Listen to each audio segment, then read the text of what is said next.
So, with LeBron and the Lakers season coming to a close, there have been some questions about what exactly this season was. And ESPN's Brian Windhorst reports that LeBron, his camp, and the Lakers are wondering if his previous run of health is something that LeBron can get back to. Windhorst said, is this season health-related, age-related, or interest-level related? Bits of all three? Is this just like LeBron's relatively underwhelming first years in Miami and back in Cleveland, or his Michael Jordan and Washington years? These are questions sometimes being asked within the Lakers organization and with LeBron's own support team, and even by LeBron himself. This is very interesting because so LeBron's asking it. He doesn't have an answer. The Lakers are asking it. They don't know. And LeBron's camp is asking it. And that's really healthy. But the fact that everybody, including LeBron, is asking proves that our skepticism is right. I do believe the great LeBron years are over, although I still think he'll be a remarkably talented guy for another 3 years. He'll be a 27-point-a-game, 8 guy. I think he'll have a great year next year. But if LeBron doesn't move downward trajectory, he'll be the only human to ever play basketball, including Michael and Kobe, who didn't age at this point.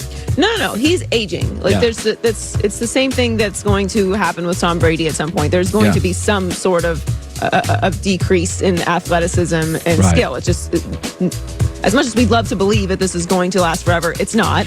And we've seen the first step towards that. Now, I'm not saying that LeBron has walked off a cliff and it's all over and he's not going to be the same player next year. I think that this strangely, being a year he doesn't make the playoffs is a blessing in disguise, because he's going to have some extra time for the first time in a very long time to rehab and get everything right again. So there's a lot that can happen in the offseason. We don't know what's going to happen with free agency. I know we all have some doubts and skepticism about the Lakers organization being able to put something together and around LeBron, but we don't know what anyone's going to do.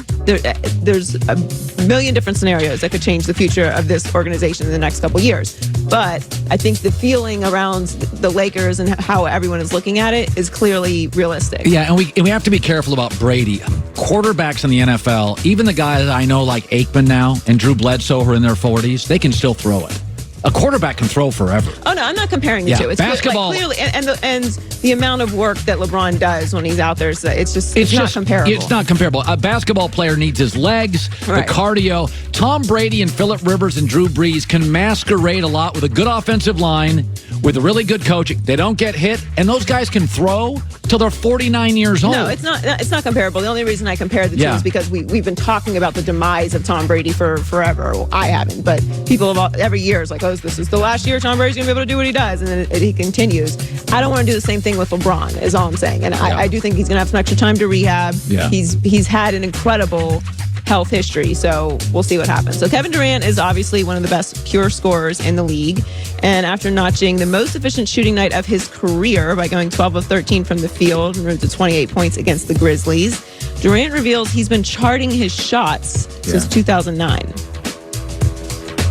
My second year in the league, I started charting my shots and make some misses throughout the game, and that kind of reminded me to take good shots, and it keeps me locked in on the floor of the game. So I guess it's a game within a game. Let me tell you something. I watched some of this. Kevin Durant's last couple games, his efficiency is unbelievable. I really think this is KD's time. Yeah, LeBron is out of the playoffs, and he's on the team to beat, and he's won Finals MVP, and he's got his championships, and obviously we're all watching to see what happens in free agency. But this is KD's moment to me. LeBron is not in the playoffs, and we've been having this conversation about what's going to happen in the future with the NBA and the face of the NBA. I think this is. Listen, everybody wants to talk about Harden and Giannis. Let me tell you something, folks. This is the unstoppable NBA force. A 7'1" guy with unlimited range who can put it on the floor. When I'm watching Kevin last night, you're just sitting there thinking, nothing against Harden and Giannis. This guy gets any shot, anytime he wants it. His ability to put the ball on the floor, he's angular, the way he moves, he can jump, he can fade. He's like a significantly more athletic Dirk Nowitzki. And when Dirk was in his prime 9 years ago, you just can't stop him. I mean, I just don't think we've ever seen anything like that. No, Durant. we haven't. He's completely unique. And finally, the Patriots have been unable to add a top wide receiver heading into 2019, which they clearly need. Yeah. But that's not due to a lack of effort on their part. Michael Girardi of the NFL Network reports that the Patriots have inquired about almost every available top wide receiver. That includes Odell and Antonio Brown. How about that? Very interesting How to me. about that? Now, obviously, with Gronk retiring, Julian Edelman is basically the last reliable target that Tom Brady, or at least one that he's comfortable with, remaining on the team. Obviously, they're probably going to draft one since this is a point of need for them. But I do think the Antonio Brown thing is interesting specifically because Odell, to me, fit. Antonio it was not a fit to me in New England, but although I'm sure they would figure out a way to make it work. Right. But to me, it's just more about on the Steelers not trading him to the Patriots. I would love to know what that package looked like. Well, they have 12 draft picks, so it's not like they don't have the ammo to make these moves. You know, with New England, though, it's all about value, and they probably just didn't feel they got value in the contract.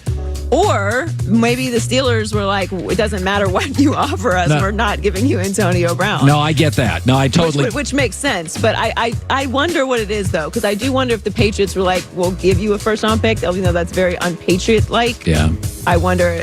I just want to know what that package was. It'd be very interesting to me. So do I. Good stuff. Joy with the news. Well, that's the news. And thanks for stopping by. The Herd Lie Well, News. it's fitting because our next guest may just know he's as close to the Patriots as anybody via the Cowherd Global Satellite Network. Albert Breer, senior NFL reporter, Monday Morning Quarterback. I was a little shocked by the Gronk news. What do you make of the Patriots out looking at all these top receivers? They have 12 picks. Does that indicate to you they're going to draft 2 or 3 wide receivers for Brady now that they missed on OBJ and Antonio and that Gronk is retired? Well, I wouldn't say that the idea that they could actually trade for a receiver is off the table. I mean, you mentioned some big names there, Antonio Brown, Odell Beckham, but there's a secondary market for receivers, and I know they have asked around about those guys like Sterling Shepard in New York, Mohamed Sanu in Atlanta. There have been guys that kick the tires on that maybe aren't as big names that could be depth pieces for them. I would just tell you, Colin, my sense of it is that they're not nearly done in putting skill talent around Tom Brady right now. I mean, that's probably going to include a tight end in the draft, and it almost certainly will include a receiver in the draft. And the receiver position was one that from the jump they were going to have to get younger at coming out of 2018 with Julian Edelman getting older. Chris Hogan, obviously still a free agent. He was getting older. And so the plan has always been to address things at receiver. And even if Gronk had come back, they were going to be looking at this tight end class because it's a very strong tight end class for his potential successor. And so now that just becomes a little bit more important.